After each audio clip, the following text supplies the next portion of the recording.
infrayudea necesito delimitarla y uno de los límites que voy a utilizar, bueno, tanto para la supra como la infra había alguien que no se perdía y era una línea horizontal que pasa a través del hueso yoides. Sigo tomando los bordes anteriores del esternocleidomastoideo.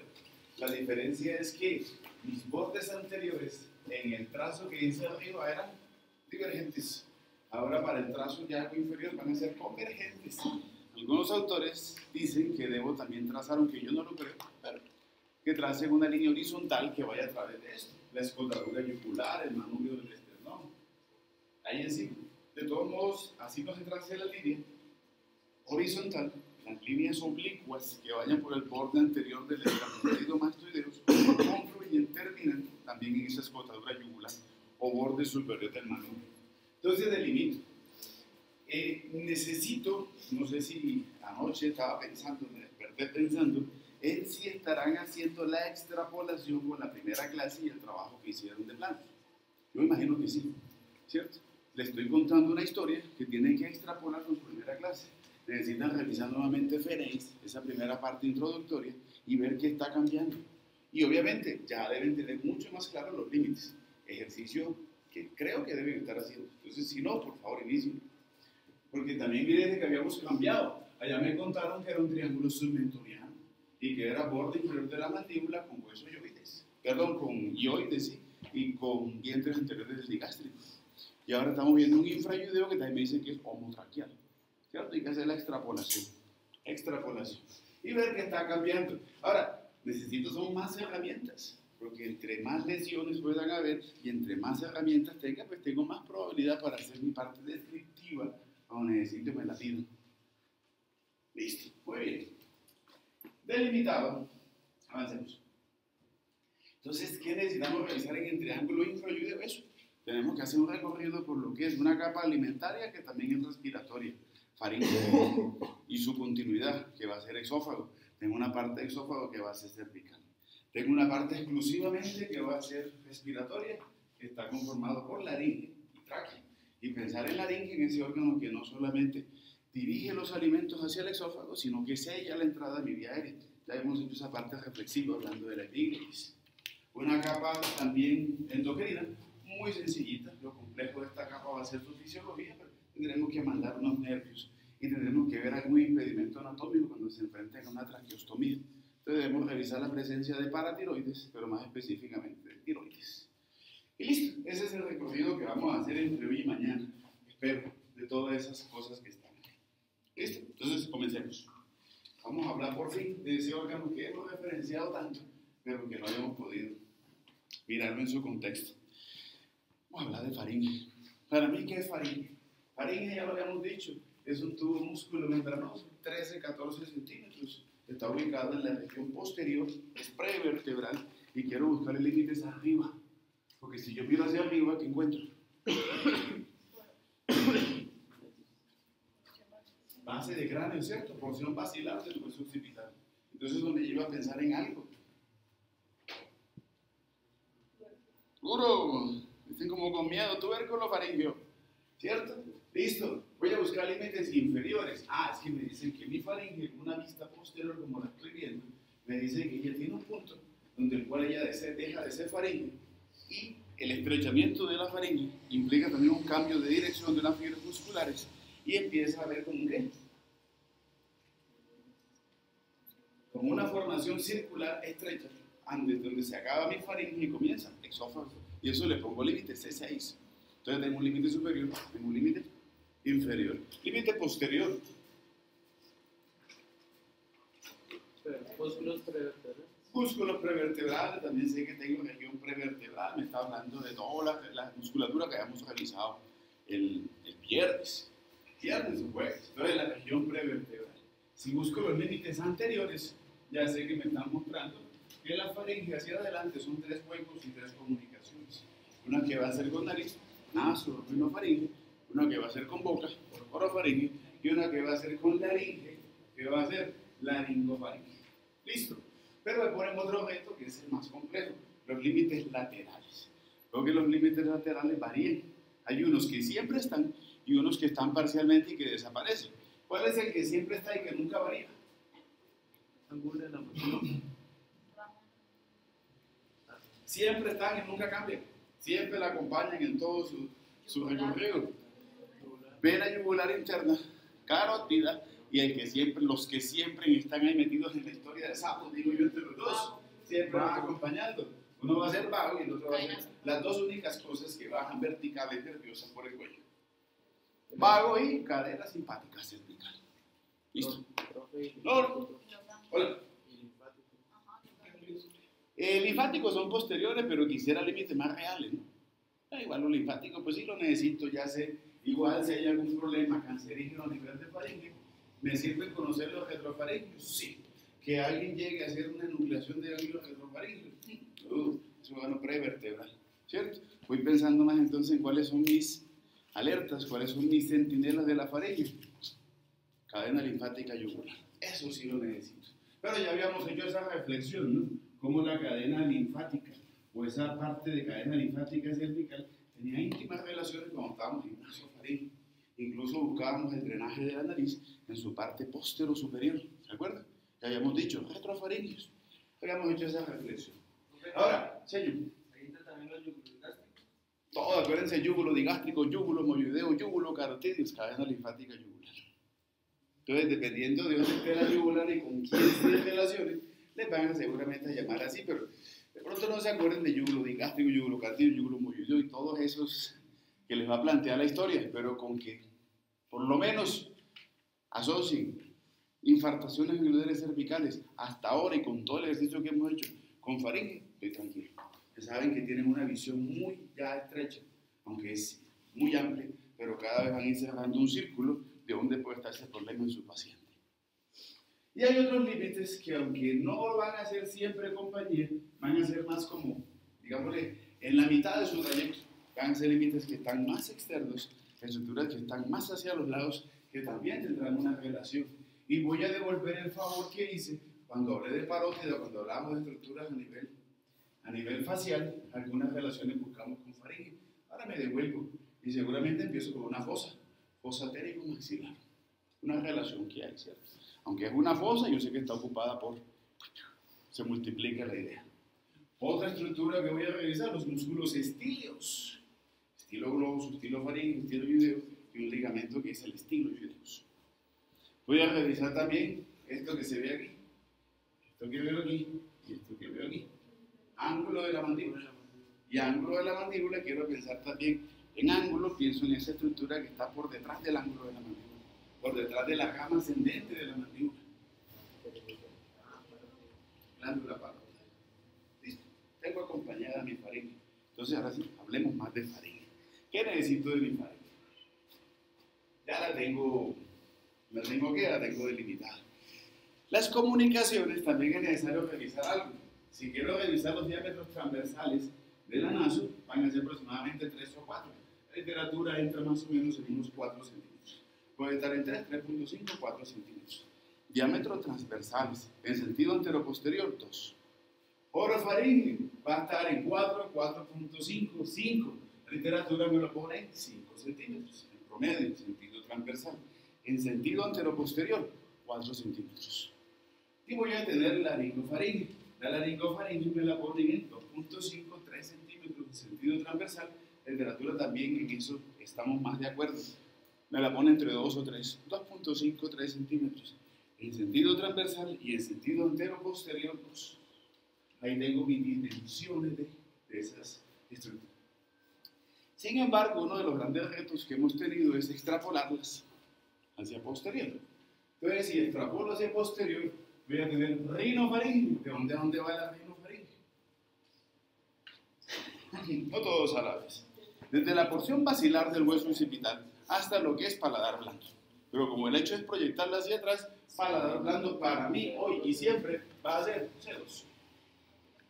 ¿Dónde va la orofaringe? La orofaringe, entonces diría, desde el paladar blando hasta la región del hueso yoides. Pero para mí, como necesito extrapolarlo hacia lo que es la región posterior, digo que va entre C2 y C4. ¿Cierto? La orofaringe. Y cuando pienso en laringofaringe, pues me queda entre hueso yoides. Y seguramente esa porción donde ella se despide, y va a ser C6, porque ya me lo contaron. Entonces, C4, C6. Entonces no hay problema, por donde me la pinten, bailo. ¿Cierto? Sí, listo. No, bueno, eso ya lo dijimos. Uy, me quedo sin nada, ¿no? Eso es más de ustedes ya.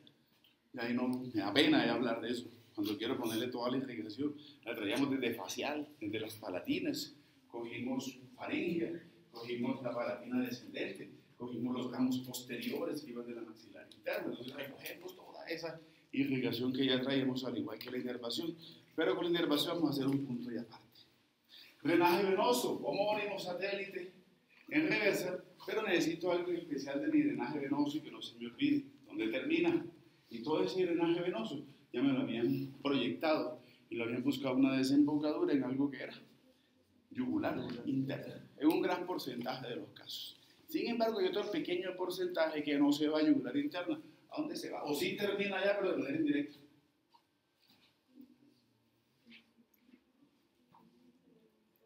En el tronco faringo facial. Entonces también termina en yugular. ¿Listo? Muy bien. No, pero esto también ya lo tenemos, ¿no? Hablar de faringe y en todo el recorrido que hacemos, que ya hicimos lo arterial, falta lo nervioso, también debo revisar lo linfático y me acuerdo entonces de esto que me habían hablado y que me lo pinta aquí mucho. Me habla de una sombra rosada que está en la parte posterior, justamente donde ella se comunica con esos sitios álgidos que sea externo y con todo lo contaminado que tiene el exterior. Entonces me hablaban de anillo de Waldeyer, palatinas, amígdalas faringeas, estas que van a ser las tubáricas, todos los tubarios, estas que están ahí que van a ser las palatinas y estas que van a ser las linfáticas, el anillo de Waldeyer, que también habíamos hablado de él. Bueno, entonces debemos seguramente hacer un punto y aparte en la parte muscular. Necesito conocer íntimamente a mi faringe. ¿Qué es mi faringe? La faringe básicamente, como ya un tubo músculo membranoso. Algo que se facilita de la faringe hacia la región posterior es que la musculatura derecha e izquierda se entrecruza. Y la literatura me dice que van a formar una línea blanca en todo el centro que será un café faringe. Entonces la inserción posterior de estos músculos, que van a ser los músculos constrictores, no tiene problema, porque todos, derechos e izquierdos, se entrecruzan atrás. Pero, entendiendo este contexto y entendiendo mi faringe, bueno, yo sé que hacia atrás es una pared que está formada por el entrecruzamiento de fibras, y seguramente estas fibras deberán formar un conducto. Si hacia atrás ya está sellada esa pared, creo que deberé entonces buscarles las inserciones para formar ese conducto hacia adelante, ¿cierto? Y debe ser seguramente lateral, porque es que hacia anterior tengo huecos, yo no tengo donde insertarme. La inserción de faringe y la musculatura deberá ser lateralmente. Busquemos esas inserciones. Constrictor faringis superior o constrictor superior faringis. El segundo en tamaño de los músculos. Arriba estoy buscando las fibras más superiores del constrictor superior faringis, donde se inserta. Tubérculo faríngeo, listo, sale. Baja, pero cuando baja tiene que buscar inserciones a nivel lateral. ¿Dónde se inserta? Ah, entonces me dicen de que él tiene 3 inserciones. El constrictor superior faríngeo tiene 3 haces. Un haz superior, pterigoideo. El haz superior pterigoideo me dice que se va a insertar en el plato pterigoideo medial y que también se inserta algunas veces en el gancho de la pterigoides. Baja, segunda porción. Esto ya lo conozco. Al fin termino mi historia que comencé en bucinato. Tengo un rafé, el rafé térico mandibular. Lo utilizamos en bucinato para insertarlo. Lo utilizamos en ATM para darle fijación a la mandíbula. Y ahora termino mi historia en faringe insertando en la parte posterior de ese rafé a la fibra del constrictor superior faringis. Entonces me dice que va a ser un astérico mandibular o térico maxilar. Y la tercera porción de él va hacia el piso de la boca. Entonces me dice que es un asmandíbulo lingual. Se inserta en línea obliqua interna y en la parte posterolateral de la lengua. ¿Qué será? ¿Algo pasó? ¿Nada? ¿Eso que leyeron no les dijo nada? No, ¿cómo así? No, yo no sé, yo voy contando. Tengo un haz del constrictor superior pharyngeus, que es mandíbulo lingual, que se inserta en línea oblicua interna miloidea y en los bordes posterolaterales de la lengua.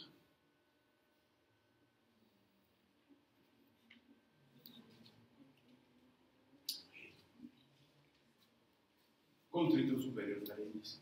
Bajo, constrictor medium pharyngeus. ¿Qué tiene el constrictor medium? Es el tercero en tamaño. Fíjense que no están como primero, segundo, no.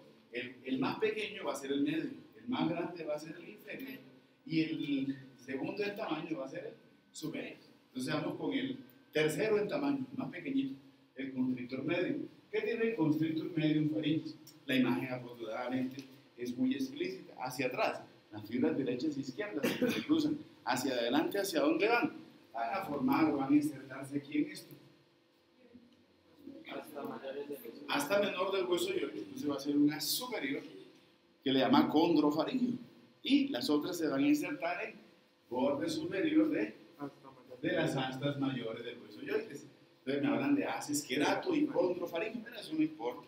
Me interesa es que se acuerden que el constrictor medio pharyngeus tiene un haz superior a las menores y un haz inferior, lo dije mal. Un haz superior que se va a insertar en asta menor y un haz inferior que se inserta en asta mayor del hueso. No, pero bajo. Y entonces reviso mi último, el más grande de todos. Constrictor inferior pharyngeus. Lo mismo, la imagen es muy clara, ¿cierto? Me dice que hacia atrás las fibras se entrecruzan, pero hacia adelante busca dos puntos de inserción y tiene dos haces. Un haz superior que seguramente me lo van a referenciar como un haz tiroideo, que se inserta en, ya tiene un nombre porque ya lo utilizamos el viernes, línea oblicua del tiroides, cara posterior de la línea oblicua del tiroides, y se va a insertar al nivel de cartílago cricoides. Por eso me dice, constrictor inferior pharyngeus tiene dos haces, un haz superior tiroideo y un haz inferior cricoideo. Listo. Sin embargo, de toda esta historia hay algo que ustedes deben saber. Aunque esta no es la mejor imagen, tenemos una más bonita. Una de lado. Esa me sirve. Miren lo que está sucediendo aquí. ¿Qué pasa con las fibras del constrictor inferior pharyngeus? Cuando pienso en las fibras superiores tiroideas y las fibras inferiores cricoideas. Se enrolla para formar un círculo. Pasan dos cosas. En lo particular pasan dos cosas. Cuando miro los haces inferiores, o sea, esos fascículos, uno, son horizontales. Y ahí veis viendo la transición que está sucediendo, como las fibras dejan de ser oblicuas, comienzan a ser horizontales y comienzan a ser un círculo. Comienzan a envolver. Entonces ya aquí será, me despido de faringe y comienza el exófago. Pero cuando yo decido hacer eso, ¿qué se les ocurre cuando yo digo que algo está envolviendo? Y que las fibras son circulares. ¿Qué tiene eso de especial con la segunda clase que hicimos? Siempre que me pintan las fibras circulares, son fibras que aprietan. Entonces hacen como una serie de esfínteres. Entonces resulta que el esófago, justamente, que ya vamos a empezar a revisarlo, el inicio del esófago coincide no solamente con inicio, sino también que coincide con una constricción. La primera constricción del esófago, de esos 25 a 30 centímetros de órgano que vamos a revisar de esófago, va a ser a nivel de su origen, van a ser a nivel de su inicio, a nivel de C6, y va a ser gracias a las fibras inferiores del constrictor inferior. Primer contexto. Segunda parte de la historia. Estoy viendo cómo las fibras superiores son oblicuas y las fibras inferiores son horizontales. ¿Qué se forma? Un triángulo. Esto más débil del esófago se llama el triángulo de Killian. Cuando empiezan a hablar por celular y hacer endoscopias, resulta que por ahí perforan el punto más débil. Entonces, los que vayan a hacer gastroenterólogos, eso se los enseñarán, pero bueno. Uno de los grandes problemas y retos que puede haber al hacer esos exámenes endoscópicos y desviaciones que pueden existir pronto cuando se mete el tubito es poder perforar esa parte más débil del esófago que va a estar en su inicio. Y no se les olvide, triángulo de Killian. Ahí también van a haber herniaciones. Por ahí el fisiopato hablarán del divertículo de Senker. Sí, son herniaciones que se dan ahí de ese nivel. Pero necesito el contexto de ese punto de vista. ¿Me hago entender? Eso está sucediendo y eso es lo que revisa en su parte anatómica de aplicabilidad clínica posterior.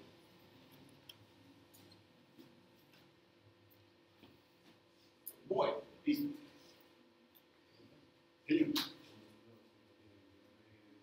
Bueno, entonces ya es un músculo laringio, el cricotiroideus que vamos a ver más despuesito. Está aquí en este, está aquí en este. Es un músculo que va a ser el único músculo tensor de los pliegues vocales, pero es un músculo más intrínseco laringio. Ya que sí, ¿no? Profe, Bueno. cuando hablaban de los músculos del primer arco braquial, La parte embrionaria, seguramente con ustedes revisarán que cuando está el plegamiento de ese embrión, acuérdense que el embrión comienza como una mórula y después de que comienza a formarse ese tubo neural y comienza a hacer como un enderezamiento, ¿cierto? Ahí deberán ver los arcos faringios. Y de los arcos faringios se originan músculos y nervios. Verán que los pares craneales, algunos pares craneales, por lo menos el séptimo, le dicen que es el nervio de tal, y siempre lo extrapolan a los nervios con algunos arcos braquiales, pero es más embrionario. Y van a tener su origen ahí, en esas partes iniciales embrionarias que deberán seguramente mirar esa parte embrionaria. No sé por dónde van en embrión, ¿ya vieron esa parte? ¿No? ¿Ya hubo mórula? ¿No? ¿Sí? No, están apenas conociéndose. Bueno, sí. Están en el enamoramiento. Sí, 14 de septiembre, amor y amistad. Listo, muy bien. Bueno, entonces, ¿cuál es toda esta historia? Toda esta historia es necesaria para entender todo el complejo funcional, funcional, de algo que va a ser la deglución, que tendrán ustedes que enfrentarse a ella y darán pacientes que tendrán esos problemas por los daños nerviosos que pudieran haber. Entonces, hasta ahora, pensando en faringe y hablando en constrictores, creo que mi historia va a partirse en dos regiones, o en dos cosas. Una primera, la que realizamos cuando estábamos en cavidad oral. Entonces hicimos todo el proceso de masticación, hicimos el proceso de masticación que es voluntaria, e hicimos el proceso de deglución que era voluntaria. Y resulta que ya toda esta historia, que aquí cuando yo decido hacer deglución, cuando el alimento pasa a la orofaringe, ¿qué sucede? La historia va a ser involuntaria. Y ya no tengo yo dominio sobre eso. ¿Cierto? Entonces, en ese contexto voy. Entonces, si yo soy alimento y estoy en orofaringe, ¿cómo hago para descender? Uno, pudiera pensar en que la gravedad me va a ayudar a facilitar ese descenso. Pero dos, no es suficiente con la gravedad. Necesitaré seguramente una serie de mecanismos que implican que este tubo se comprima y también que se abra. Y esa compresión y dilatación, será ese mecanismo por el cual los alimentos van descendiendo. Entonces debo revisar esa parte involuntaria de la deglución. ¿Con qué comencé? Con constrictores. ¿Qué hacen los constrictores? Ahí digan, miramos mejor el contexto de los constrictores. Pero si ahí me dicen que me van a constreñir, que me van a hacer una constricción, pienso que estoy hablando ahí. Entonces la historia de la faringe se parte en dos. En músculos que van a ser intrínsecos y van a ser constrictores, y otro grupito de músculos que van a ser extrínsecos. Entonces, si los constrictores, ya entiendo que van a ser cierre, debo buscar en otros músculos que van a ser los extrínsecos, que deberán encargarse de la dilatación. ¿Quiénes se encargan de la dilatación? Uno que ya conoce y otro que no conoce. ¿Cuál conoce? Este que viene por aquí. El músculo palatopharyngeus. Y recordando palatopharyngeus, arriba, aponeurosis palatina, base de la trompa faringotimpánica, trompa de Eustaquio. Y voy a buscar fibras que van hacia la cara posterolateral de la faringe y algunas fibras que llegaban hasta el borde superior del cartílago tiroides. Segundo músculo extrínseco, dilatador. Aquí lo veo.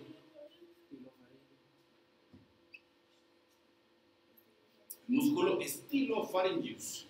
El estilofaringeus, insertándose en la estiloide, llega hacia la porción posterolateral de mi faringe, pero él es más que eso, porque las fibras no solamente se proyectan hacia la pared posterior de la faringe, sino que las fibras llevan hacia el borde superior del cartílago tiroides y se proyectan más hacia adelante y van incluso, y esto sí que es, pero hasta el borde lateral de la epiglotis. Como quiero ese epiglotis bajarla y subirla, lo voy a necesitar. ¿Listo? ¿Dudas hasta ahí? ¿Ninguna? ¿Vamos bien? ¿Me puedes repetir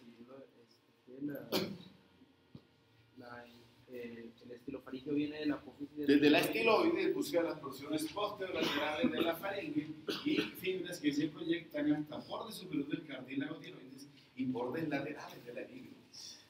Y el palatofaringio viene de la... Desde la aponeurositis palatina, base de la trompa faringotimpánica, borde superior del cartílago tiroides y también bordes posterolaterales de la faringe. Miremos el contexto de esto, a ver cómo es que funcionan estos jovencitos. Constrictor superior faringe, direccionalidad de las fibras. Horizontales, cuando él se contraiga, básicamente va a ser un cierre. Y ese cierre deberá ser en cuántos sentidos. Todos, antero, posterior, en sentido transversal. El constrictor superior faringe es básicamente constrictor y cierre de mi faringe. Constrictor medium faringe. Biofísica. ¿Qué pasó con él? Cierra, pero son oblicuas las fibras. O sea que, además de hacer cierre de mi faringe, va a hacer ascenso de faringe. Y si ascenso de faringe, también asciende laringe. Listo. Constrictor inferior faringes, igual. Ese músculo tiene dirección oblicua, entonces no solamente va a ser constricción o cierre de la faringe, sino que también, por la oblicuidad de las fibras, deberá hacer ascenso de faringe, que también implica ascenso. En este caso, más directamente, al cerrar faringe e insertarse en el tiroides, hace ascenso del cartílago tiroides y hace ascenso del tiroides. ¿Sí me van viendo el contexto? Eso al final de cuentas es de evolución y no se acordarán de eso, pero tengo que llevar paso a paso al entendimiento de ese complejo de glutón. Una pregunta. Señor. El constrictor inferior parece que como que hubiera algo cartilaginoso que lo abrazara. No, todo muscular, completamente. Entonces, ¿qué es ese como ese estilo de anillo que... Eso, la inserción. Parece que la inserción la hace a manera de arco. ¿Para qué la hace a manera de arco? Para brindarle el espacio y no interferir con músculo intrínseco tiroideo. Ya vamos a hablar de que músculo intrínseco es la línea. ¿Sí? ¿Estamos? No problem, ¿cierto? Ah, bueno. Listo. Entonces, ¿qué pasa? Si yo hago los cierres y hago ascenso de faringe, deberé encontrar fibras que se encarguen de la dilatación. Y esa dilatación va a estar dada por este grupo de fibras que son posteriores, que en este caso deberán ¿qué? ¿Qué hacen? Oiga, despierten. ¿Está aburrido el tema? Ok, todo lo importante que es. ¿Qué hacen? Tiran hacia atrás, hacen dilatación. Si unas abrazan y comprimen, las otras llevan hacia atrás y abren. Por eso me hablan de un estilofaringio. Y el músculo estilofaringio, cuando se contraiga, tira de esas paredes laterales, dilata la faringe, pero también la lleva ¿hacia dónde? Hacia arriba y hacia atrás, y provoca una dilatación. Y cuando hablo del palatofaringeus y veo una imagen de palatofaringeus, hay dos cosas que me llaman la atención de él. Le dijimos una de estas. Bien, pero están pero bajo en baterías.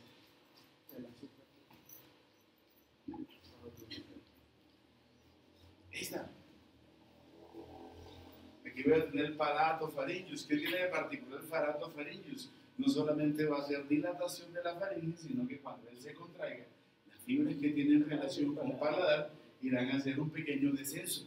Dilata faringe, pero cierra el istmo. Me dicen que cierra el istmo faringo-nasal, esa transición entre orofaringe con nasofaringe. Eso lo debo haber entendido de mi lectura. Bueno, listo. Bueno, problemas. Inervación. O uno revisa inervación, puede realizar una inervación en conjunto o una inervación que va a ser individualizada. Pero teniendo este contexto y habiendo leído, me llamó la atención algo. ¿Quién es el nervio que más aporta inervación a la faringe? Todos por igual. Bueno, uno puede ver esto, no le dice nada, después uno revisa esto en cualquier libro y le plantea esto. Por lo que está ahí, cuento cuántas veces aparece en cada uno. O si eso no lo tomo en mi lectura, de pronto reviso la imagen y la imagen también me lo dice. El gloso. Cuando tenemos aquí glosofaringio, que es este jovencito, me dice que tiene una mayor cantidad de fibras, una mayor participación en ramos faringios, en ramos que van a ser tonsilares y orofaringios, y en ramos que van a ser laringofaringios. ¿cierto? Cómo se reparte. Pero en realidad la historia de mi faringe es tan sencilla pero tan compleja. Debo revisar entonces, perdón, los nervios que llegan hacia esta región. Y hasta ahora tengo este que estaba aquí, que ya me lo contaron. El segundo nervio va a ser este que viene por aquí, este jovencito. Va a ser los ramos del vago. Y el vago entra a participar en los estímulos de él. Y los estímulos que otro nervio le pidió el favor que entregara ahí, justamente, que va a ser el accesorio. Por eso el accesorio aparece en mi historia. No como ramo nervioso que llega a mi faringe, sino porque alguien que entrega esos estímulos. Pero también debo pensar en algo que venía desde la segunda división del trigémino, que eran los nervios faringios o de boca. Y a esa historia le voy a poner también una que me contaron la semana pasada. Los ramos directos, viscerales, que nacían del ganglio simpático cervical superior. Y todos ellos se reúnen porque es que ya me dijeron que esto es involuntario, luego entonces necesito la participación de simpático y parasimpático. Imaginándome que esto, como lo van a ver en esto, tiene glándulas que deben permanecer húmedas y que tampoco están bajo mi control y que debo conocer la vía simpática y parasimpática autónoma para entender ese funcionamiento que me van a plantear después. ¿Sí? ¿Estamos? ¿Comprendido? Eso es lo que yo necesito de él. Con lo que entrega cada uno, ¿no? Ya conocemos cada nervio, lo tenemos bien deshilachadito. Ya cuando mando un gloso faringio, yo sé que está entregando. Cuando envío un vago, ya sé que está entregando. Cuando envío un faringio de voz, también sé que está entregando él. Porque sé de dónde nace, ¿cierto? Listo. ¿Queda claro ese contexto? ¿Preguntas? El salpingo, acuérdense, todo lo que sea salpingo es paladar. Entonces salpingo es paladar, salpingo faringio es el mismo palato faringio. Palato faringio. Tiene que haber algo, o sea, tiene que ver la musculatura o sea, de naso y entre naso y oro, cuando, por ejemplo, las secreciones que están en la nariz terminan en la boca. Pero no entiendo ahí una parte. O sea, si me refiero en casos patológicos. Porque puede ser patológicamente. Puede haber aumento de las secreciones. Si hay procesos inflamatorios, seguramente habrá aumento de las secreciones. O sea, me refiero como al paso o al impedimento. Pero el paso más es descubrirse. Por ejemplo, tú piensas en un seno efernidal. El seno efernidal y nadie se supone que hace el seno efernidal y simplemente el seno efernidal tiene un orificio. Ni siquiera voy a decir que llega inclusive a esa zona de paso en nariz. Casi se escurre y se va por detrás y llega directamente hacia de naso hacia ahora y nariz. Pero sí hay un proceso secretorio. Uno que se evidencia y otro que no se evidencia. Que es ese que va drenando constantemente. Eso que hablábamos también de los mocos, que tienden a irse más hacia posterior que hacia anterior. Ese contexto no lo siento, pero está sucediendo. Hola. ¿La qué? ¿Dónde podríamos exactamente ubicar el plexo faríngeo? Al plexo. Ahí como te lo muestran en esa región posterior, los nervios abordando a mi faringe. Van llegando por la parte posterior y la parte lateral de mi faringe y ahí se reúnen en esa región posterior. Pero sería, por ejemplo, C2, C3. Toda la cara posterior de la faringe. Miren, ahí lo estoy viendo, miren, tanto en naso, como en oro, como en nariz. De C2 a C6, hasta el momento, van llegando. Ahorita les voy a mostrar otra historia, porque la cosa es, ¿cuál ramo del vago está llegando ahí? Pero eso no lo saben todavía, para allá voy. Ahorita solamente estoy haciendo la parte más macro, de que voy con lo micro. Sí.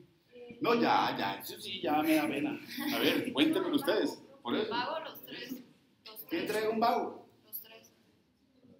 Simpático. Sensitivo, motor y parasimpático, ¿cierto? Y ese parasimpático deberá ser todo ese estímulo secretor. Fíjate que esto es vía digestiva, y ahí comienza toda mi vía digestiva, y no solamente en contractilidad, sino también en secreción.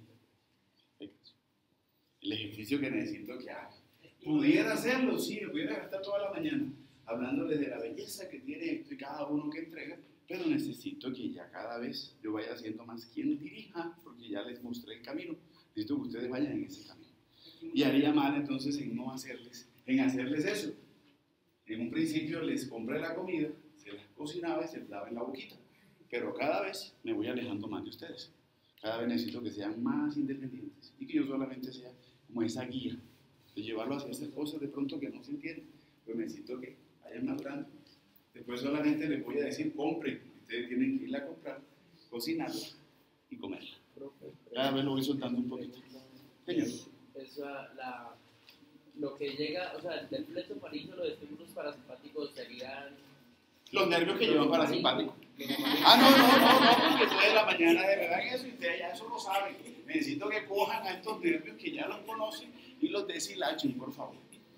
Deshilachen. Que se los voy a preguntar, sí, claro, pero ya me tomé todo un trabajo de irselos mostrando y conociéndoles de sus núcleos. Ya no puedo. Puedo, pero no debo. Porque entonces, ¿dónde está el protagonismo de ustedes?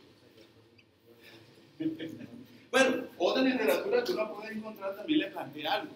Le plantea los nervios independientemente. Si algunos hablan, claro que al mirar esto y conocer plexo faríngeo, creo que la cosa pierde un poquitico como de ese toque o de ese sabor que uno pudiera encontrar. Porque yo sé que la individualidad en realidad no existe, sino que es todo un conjunto. Sin embargo, cuando lleguen los traumas, ahí sí de pronto necesito mirarlo de manera individual. No se les olvide. Constrictor superior, los tres. 9, 10 y 11. Cuando pienso en constrictor medio y el inferior, tiene una mayor participación de fibras nerviosas del 1/10 par craneal. No digo que los otros no están, pero tiene mayor actividad de pronto como 1/10. Cuando pienso en palatopharyngeus y en stylopharius, principalmente va a ser 9. Y cuando pienso en 9 y pienso en región posterior de la boca, sé que a esa historia le puede faltar un toquecito de sabor. ¿Cuál es el toquecito de sabor? Ansa de Haller. Cuando pienso en noveno y pienso en región posterior, orofaringe, él no está solo, sino que puedo encontrar ansa de Haller para que lo tengan ahí en sus diagnósticos. ¿Listo? ¿Problemas con ellos? ¿Ninguno? Vaya. Espero que no. Bueno, señor. Nadie. ¿La irrigación se aplica para todos o hay Todos. excepciones especiales? Todos. Todas con todas. Acuérdense que allá arman laxos. Bueno, muy bien. Ahora, de todo esto y en esta vista que es posterior, a mí algo me dice la imagen. Puedo pensar en que los constrictores son músculos que están como borde con borde o que los constrictores están como montados unos sobre otros. Opción, la segunda. Los constrictores me los plantean como músculos que están como montados uno sobre otro, por eso dice que están como imbrincados. Y el término imbrincación es como las tejas de los techos, las tejas van una encima de las otras. Ahora, al darse esto, por obvias razones, me dice que la presencia de los constrictores y esa imbrincación entre ellos me forma como unos bolsillitos. Pero esos bolsillitos me los plantean como hiatos. Entonces vamos a hablar de un hiato superior, un hiato medio y un hiato inferior. Hiato superior. Me dicen que el hiato superior va a estar entre las fibras del constrictor, las dos fibras del constrictor medium pharyngeus.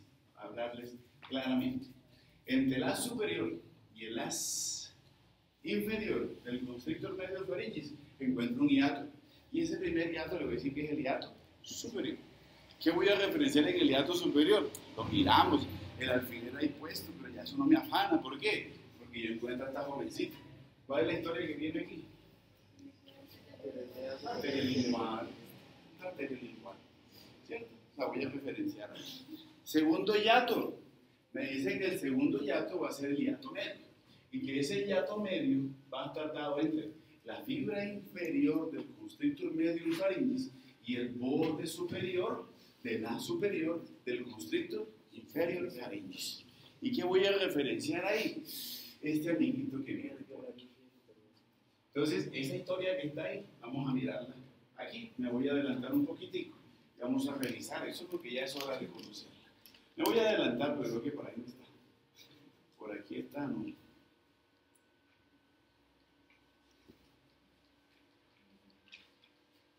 ¿Qué es eso que me están mostrando en el hiato medio? En esa fibra del constrictor. En la mitad de esa fibra de los constrictores. Vamos con una figurita.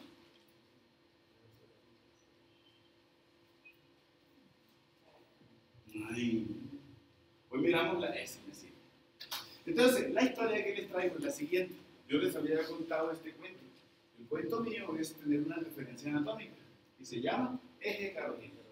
Y los he llevado a pensar y en no complicarse o ver la simplicidad de esto, no complicarse, sí, complíquense en las heridas de cuello, pero en la simplicidad de su ubicación anatómica. ¿Por qué? Porque yo le decía, yo quiero buscar fibras nerviosas cosas que vayan y que sean laterales con respecto al eje yúgulo-carotídeo. Unas van a ser por fuera, otras van a ser por dentro. Ahora, de la historia que está por dentro, voy a revisar esto y lo vamos a buscar hoy. Quiero revisar a este jovencito que viene. Y eso que está aquí es vago. Y estoy viendo al vago, y el vago en su descenso y en ese acompañamiento que ya he conocido en el cuello, lateralmente, entre yugular interna y carótida. Esa es la vía del vago, siempre acompañando esas dos estructuras. Pero me dice que el vago, por detrás del eje yúgulo-carotídeo, da un ramo que va a ser interno, y ese ramo que va a ser interno o medial con respecto al eje yúgulo-carotídeo se llama el nervio laringio superior. Laringio superior. Y cuando yo soy nervio laringio superior y llego a nivel de C4, o sea, a nivel de borde superior del hueso yoides, mi nervio laringio superior sufre dos ramitas. Una rama que se está introduciendo a nivel de la membrana tiroidea y va a ser un nervio laringio superior, propiamente dicho, un nervio laringio interno. Y otra ramita que baja y que va con destino a la glándula tiroides, pero va a perforar a una membrana que es la membrana cricotiroidea, y le voy a decir nervio laringio externo. Necesito ir conociendo ese vago porque esto es lo que vamos a utilizar de aquí para adelante. Entonces, primera opción. Mi vago me dice que va a hacer eso. Nervio laringio superior, dándome una rama laringia interna y una rama laringia externa. Sin embargo, mi vago va a hacer más cosas. Y cuando yo reviso el vago, aquí, mira, aquí está el nervio laringio superior, nervio laringio interno, nervio laringio externo. Entonces, esas ramitas que está dando hacia la faringe, ramos del vago, que entrega estímulo del y que entrega estímulo del accesorio, ¿vienen de quién?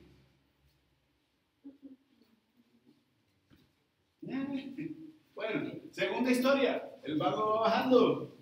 Y cuando el vago va bajando y lleva ese transcurrir hacia el tórax, me está diciendo es cómo el vago deja de ser cervical para convertirse en vago torácico. Ah, pues sí, tiene que pasar a través del orificio torácico superior. Eso es lo que me trata de mostrar esta imagen. Lo que pasa es que no está aquí ese círculo óseo que ya habíamos revisado. El círculo óseo es primer cartílago costal, primera costilla. T1. ¿Listo? ¿Qué sucede aquí? Me está diciendo es que el vago, sí, va para el tórax, pero en el lado izquierdo y en el lado derecho está haciendo dos cosas diferentes. ¿Qué está haciendo? El vago, en el lado izquierdo, cuando pasa por el callado de la aorta, da una ramita. Y esa ramita es recurrente. El nervio laringio inferior o recurrente. Del lado izquierdo nace del callado de la aorta. Y del lado derecho me dice que voy a buscar es cara inferior de la subclavia. Y cuando voy por debajo de la subclavia, de la arteria subclavia, en el lado derecho nace nervio laringio inferior o recurrente. Vuelvo y les pregunto, ¿cuáles son las ramas del vago que dan inervación a la faringe?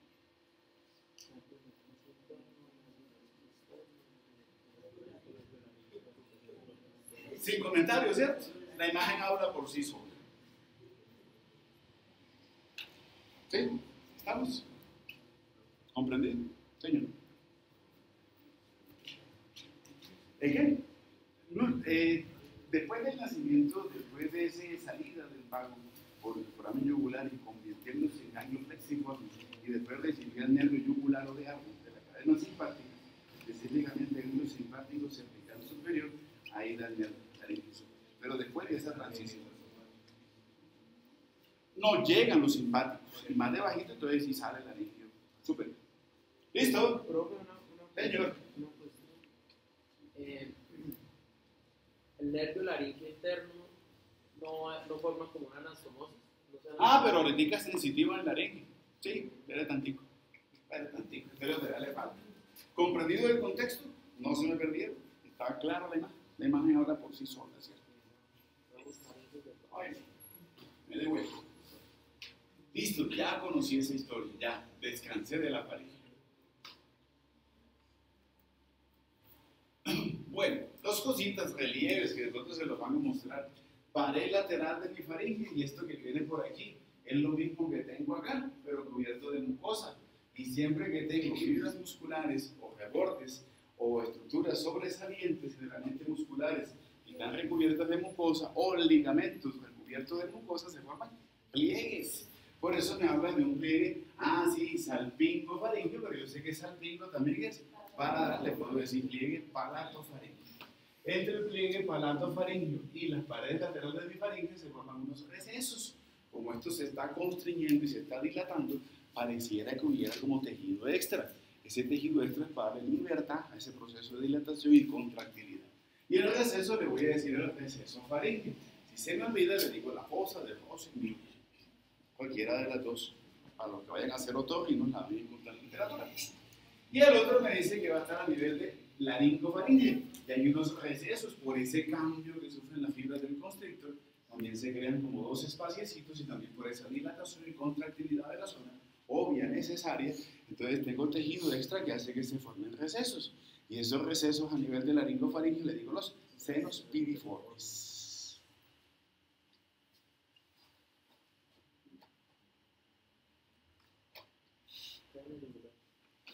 Hablemos de esófago cervical. Listo, ya salí de mi faringe, descansé, ya la entendí.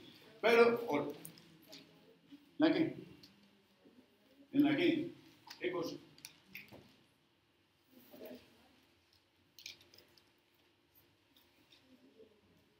No, todos los tubarios lo mismo, ¿es la misma? Amígdalas tubales.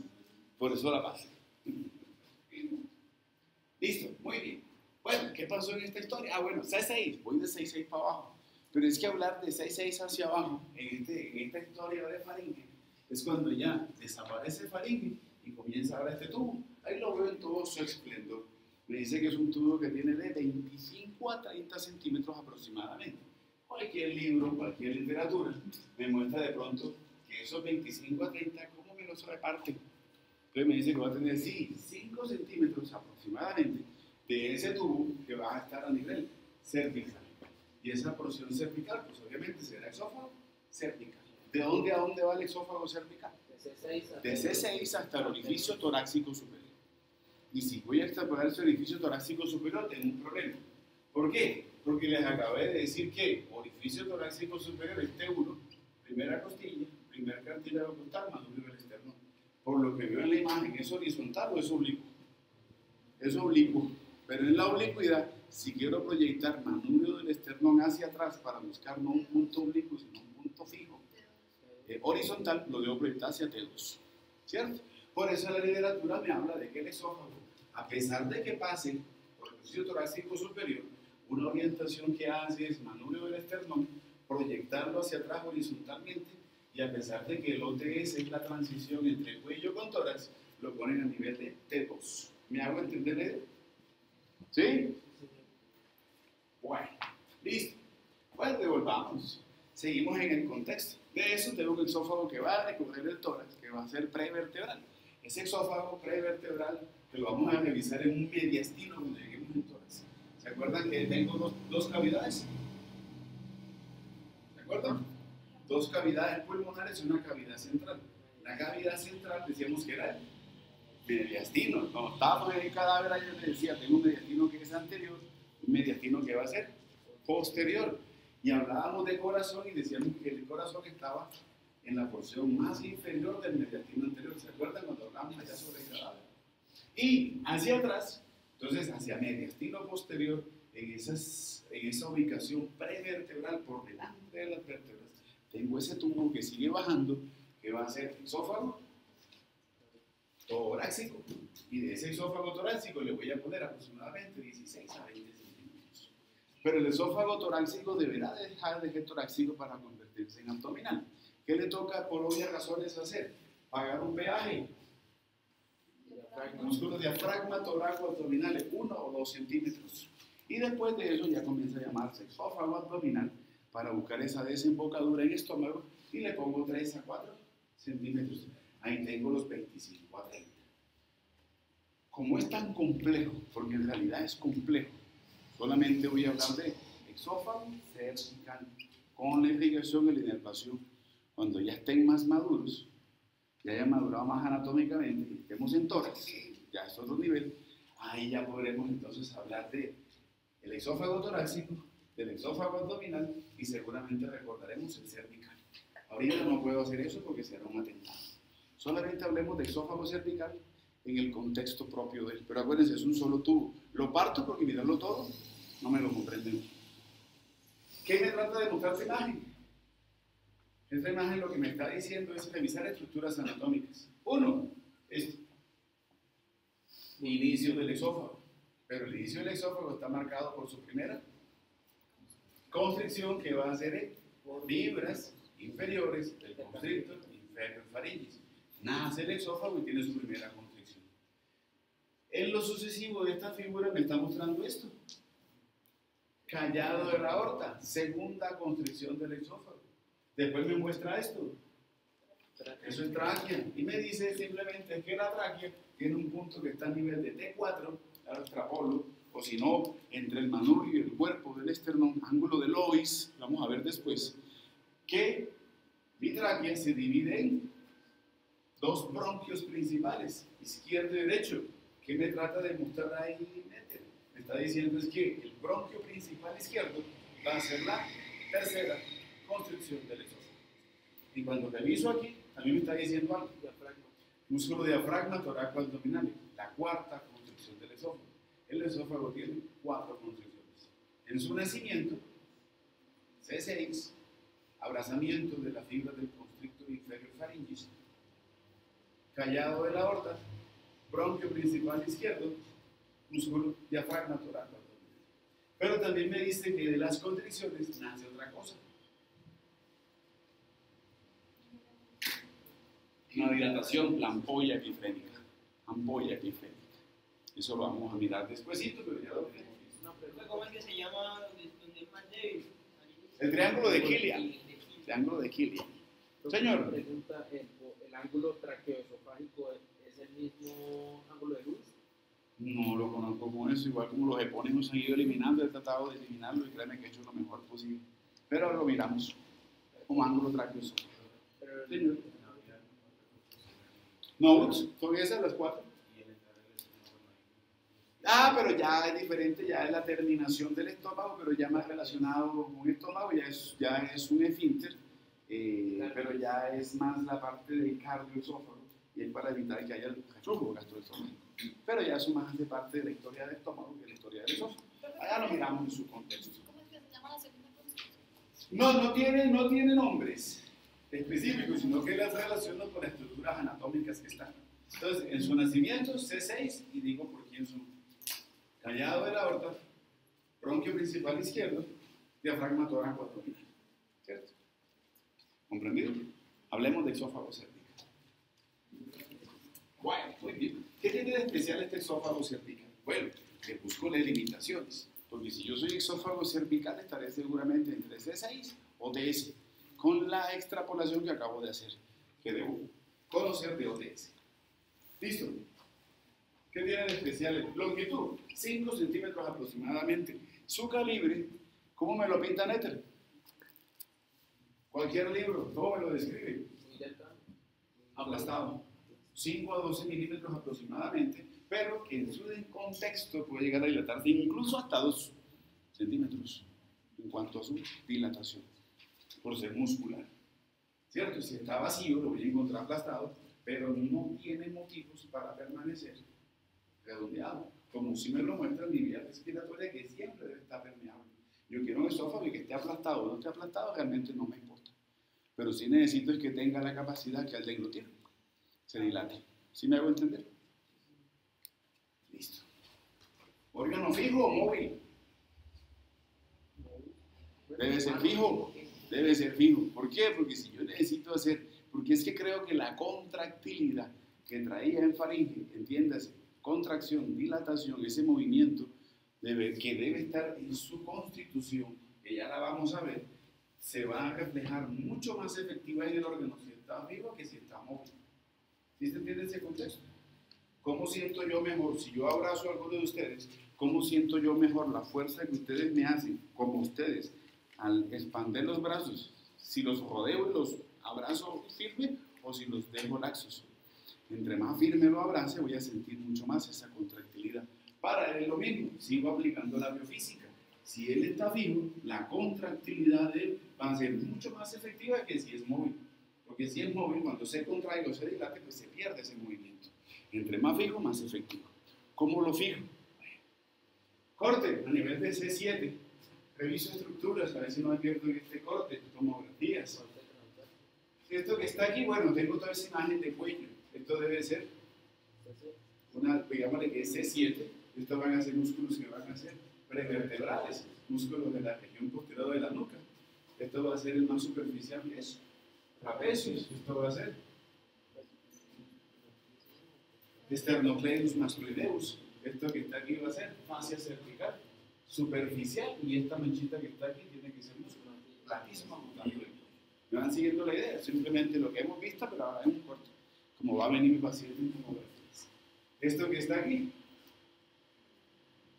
esternotiroideus, esternotiro omoioideus. ¿Cierto? Esto que tengo aquí es el glándula tiroides, tráquea, exófago, los únicos nervios que voy a ver ahí en esa región a los laditos, ya me lo contaron, nervios laringeos, inferiores o recurrentes. Esto que está aquí tiene que ser la historia de los escalenos, anterior, medio y posterior. Esto debe ser parte de cadena simpática, nervio frénico, ¿cierto? Me voy contextualizando en el tema. Ahora, ¿qué es lo que necesito? Uno, esto que me está mostrando aquí, que ya me lo habían preguntado. Esta linecita la veremos al final. Lo que me está diciendo es cómo las aponeurosis se envuelven a los músculos, pero al envolverlos no solamente envuelven en su conjunto, sino que los individualizan.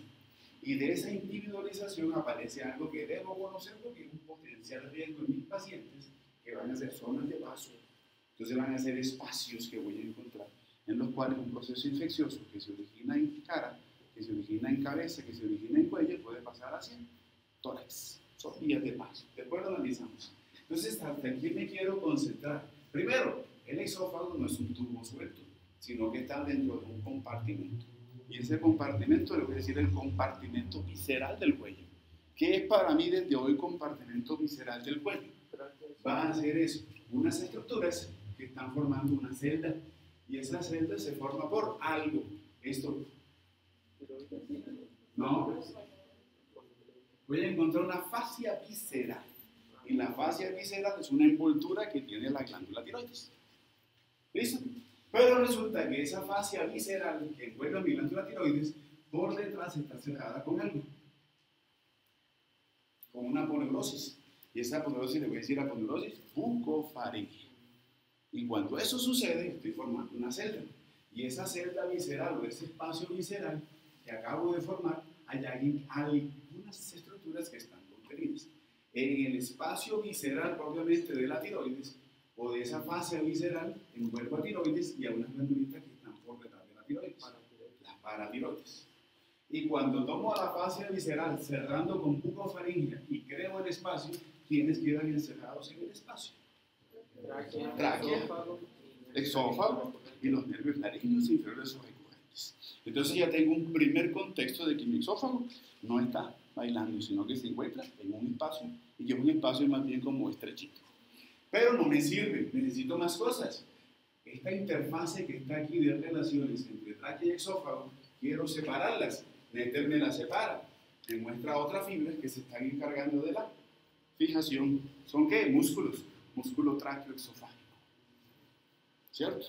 Y este mismo contexto que veo aquí, quisiera verlo acá atrás, pero no me lo pintaron. Pero yo no sé si sea mucho pedirles que esto mismo que se ve aquí, como esas fibritas, lo proyectemos acá.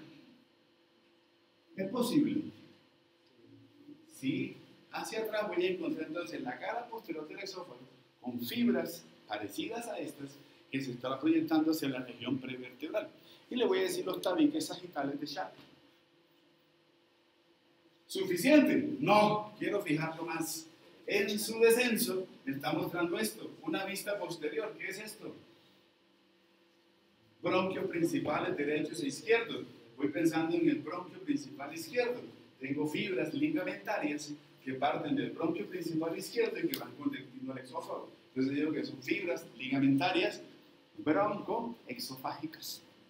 Me falta, sí, en su descenso, al lado izquierdo, el recubrimiento que tiene el pulmón, pleura. Van a haber fibras aponeuróticas que salen de la pleura y que van con destino hacia el esófago. Nombre, pleuroexofágicas. Y ya con eso lo tengo fijo. ¿Comprendía la fijación? ¿Sí? Sí.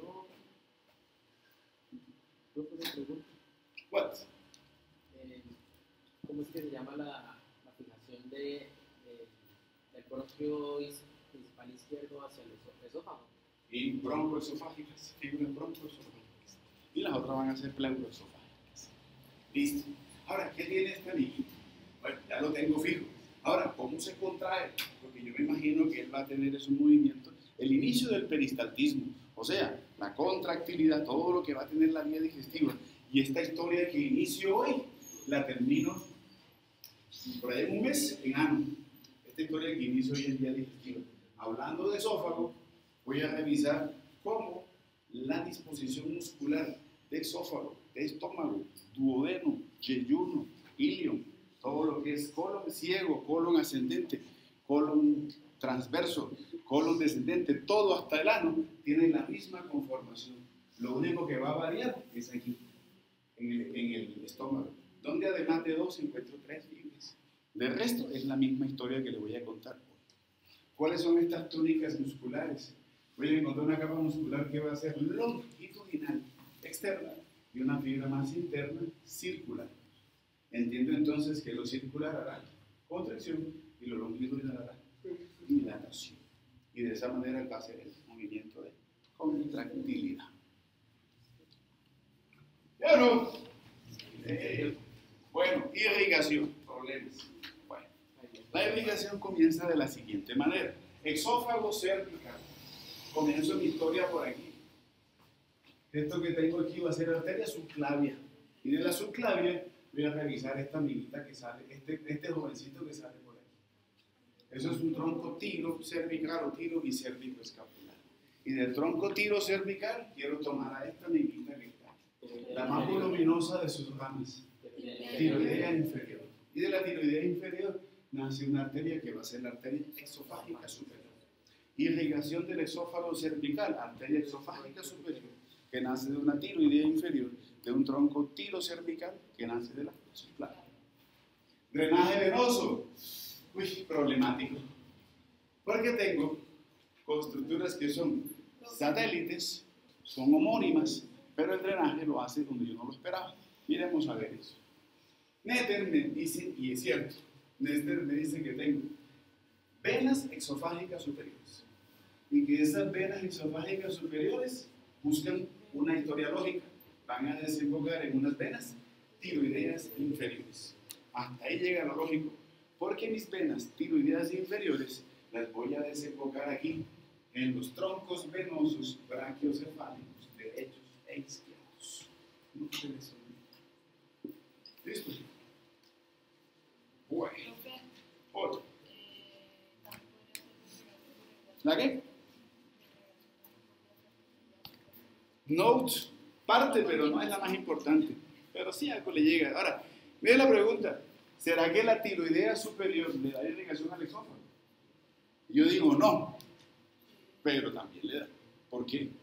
Sí, pero no. ¿Cómo decir? Si me quiero o no me quiere. Por ser llegar a faringe, por ser faringe continuación de exófago, la historia nerviosa, la historia arterial y venosa, en parte se reproduce de faringe hacia exófago cervical. Cervical. Listo. Muy bien. Problemas con la inervación. Me la plantean desde ese punto de vista. Pero ya sé que con lo que llevamos y con esa madurez que tienen, esas lecturas ya no son tan agresivas para ustedes. Me hablan de plantear esto. Sí. Inervaciones simpáticas. Ahora, las inervaciones sensitivas del esófago cambian. Porque no es lo mismo la inervación de la mitad superior a de la mitad superior. ¿O sí o no? ¿Sí? Ustedes tomen algo caliente y al principio les queman la boca y sienten cuando baja por aquí, pero ya después se les perdió como esa parte sensitiva. Pero sigue habiendo sensibilidad. ¿Cómo entiendo esa sensibilidad? Una sensibilidad que será muy seguramente al inicio de la vía digestiva como sensitiva general. Y la sensibilidad en la mitad de esa vía digestiva, de esas siguientes longitudes de mi esófago, torácico y abdominal, donde el cual no me interesa si es frío o caliente, pero sí quiero que reaccione ante qué. Necesito algo sensitivo que reaccione a qué. A la distensionalidad. ¿Qué me plantean? Inervaciones. ¿Quién será el nervio responsable de esa inervación del esófago? 5 comentarios. Nervio laríngeo, cerebro recurrente. 5 comentarios que entrega.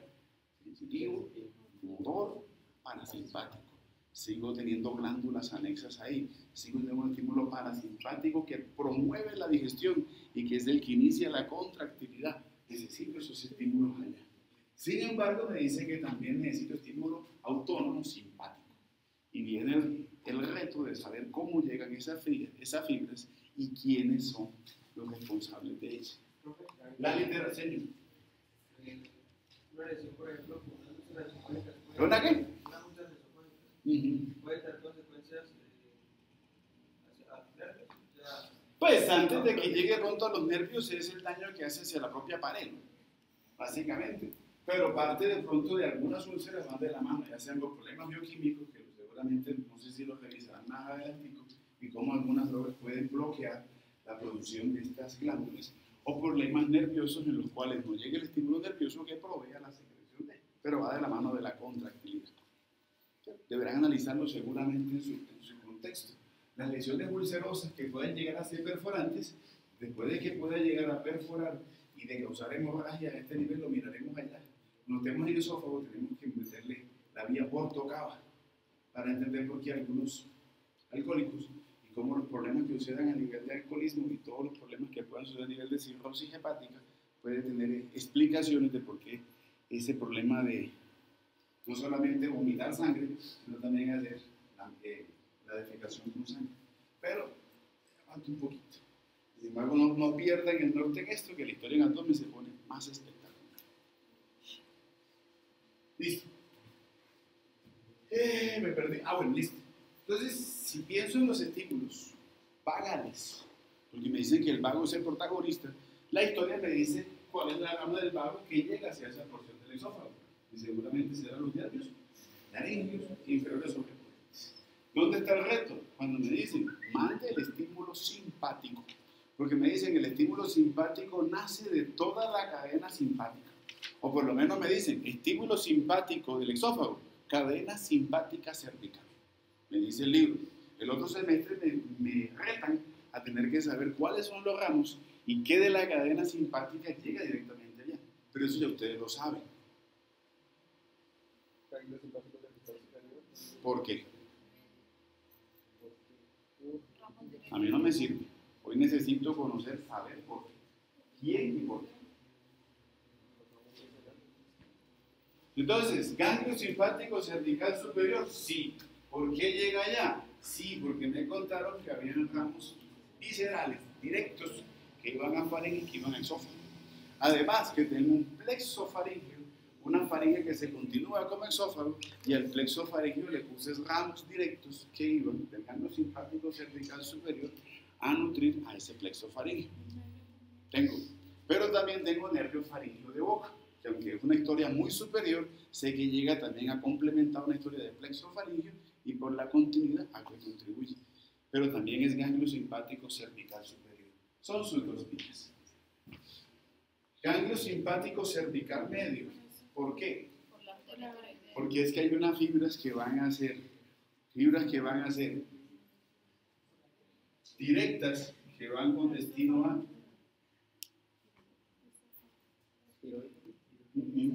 no, porque tiroides no las recuerdo con esófago. Van a ser fibras que van a ser carotídeas, van a ser fibras que van a ir también directamente hacia tiroidea inferior.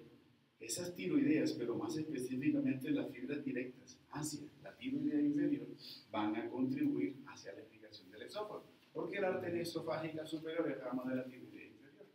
Por eso la contribución de ganglio simpático cervical. Y mi tercera historia, ganglio estrellado. ¿Por qué ganglio estrellado? Sí, porque es que el ganglio estrellado está dando ramos de asa de biasanos, y hay ramos que van directos, viscerales, con destino a la subclavia. Todas las ramas de la subclavia llevan estímulo simpático a través de esas vías. Entonces, de esa manera entiendo cuáles son las vías directas, propias, simpáticas para esa inervación autónoma de ellos. ¿Comprendido? No quiero más de sofá. Vamos con la capa respiratoria. Entonces ponemos bacano. Laringe. Incomprendida. A veces no la quiero, pero me toca entender. ¿Qué quiero de mi laringe? La laringe es la capa respiratoria. ¿Qué me plantea? La laringe debo conocerla y me ponen funcionalidades de esa capa respiratoria. ¿Cuál es la función de la capa respiratoria? Uno, producción de la voz.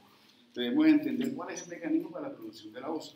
Segundo, me dice que tiene que tener como dos funciones que son análogas, funciones que no son como contradictorias, porque tiene que sellar la vía aérea, tiene que cerrar la vía aérea, pero también debe permanecerla permeable.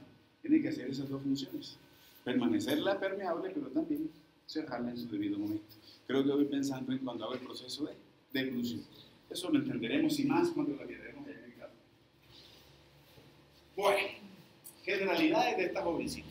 La capa respiratoria, ubicada en cuello, va a ser una capa que se encuentra en la porción más anterior del cuello. ¿Cierto? Sí, eso me lo había contado. Ahora, si la quiero extrapolar y pensando en que la laringe se avanzó y recordamos laringe, estábamos hablando de cartílagos laringeos y que los cartílagos laringeos tenían 3 grandes y tenían 3 pequeños. ¿Cuáles son los 3 cartílagos grandes únicos? Cartílago tiroides, por debajo del tiroides tengo el cartílago cricoides y por detrás voy a encontrar este cartílago que va a ser el cartílago epiglótico.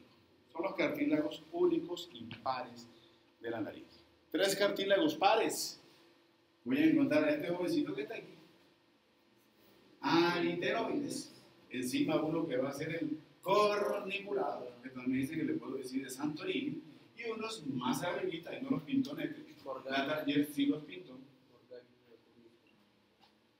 Estos que están aquí, que no se articulan con nadie, que van a ser los cuneiformes, que también le puedo decir de Morgagni o de Brisbane. Eso no se varan por eso, es cierto. Otros cartílagos, ya que estamos ahí, van a ser los cartílagos accesorios. ¿Cuáles son los cartílagos accesorios? En una vista posterior, que es lo blanco. La membrana tiroidea, en la cara posterior de la membrana tiroidea encuentro unos cartílagos que le voy a decir los cartílagos tritíceos. Si se me olvida tritíceo, le digo ordeiforme. Tritíceos. Y otro cartílago accesorio se encuentra entre los cartílagos aritenoides, que se encuentra ahí. Entonces, el cartílago interaritenoide. Me devuelvo en mi historia. Porque me habla es que al poner estos cartílagos en posición, aquí estoy viendo el borde superior del cartílago epiglótico y acá a nivel de C6 seguramente estaré revisando el cartílago cricoides. Entonces mi laringe va desde C3 hasta C6. Hola. Los sesamoideos o accesorios, acuérdense cuando estábamos aquí en un cuello, ¿se acuerdan? Había unos cartílagos accesorios, también le decíamos sesamoideos, también le decíamos ¿cómo? Ya se les olvidó, cuando estábamos en nariz, dije, cuando estábamos en nariz, había algunos que eran los cartílagos que eran accesorios, sesamoideos o no, otro. Ay, ¿sabes si les pregunto por el tercer nombre? Ah.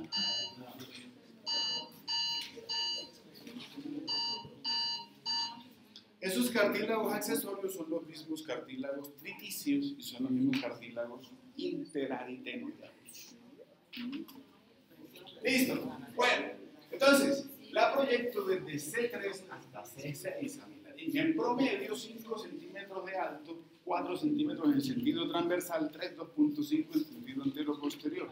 Masculina. Por favor, a la femenina, quítenle 0.5 a 1 centímetro aproximadamente. Es más pequeñita, ¿cierto? Por eso esa voz tan melodiosa y esa voz tan cautivante, femenina, arrulladora, de novios. No, después de ir, no, mentira, yo llevo 26 años y soy feliz con el primer día. No ha cambiado nada. Sí, igual. Sí, fíjense que sí. estamos en segundos nombres, los intermedios también se le llaman de Lushka. Lushka. Se les olvide por ahí. Lushka. Ese Lushka. Lushka nunca me va a tocar. Bueno. Mañana iniciamos Clarín. Necesito que mañana no hagan lo que hicieron hoy, que están bastante desatendiendo mucho. Los veo mirando otras cosas que no son anatomía. Bueno, no me meto en eso, pero sí les digo algo. Mañana viene lo más duro de mi laringe, armarla y buscarle forma. Puede ser tan complejo como oído. Depende de la lectura y qué cuidado pongan. Aunque yo sé que ya para ustedes estas cosas se facilitan, pero créanme que necesitan un poquito de mi guía para eso. Yo sé que no, pero para que me pongan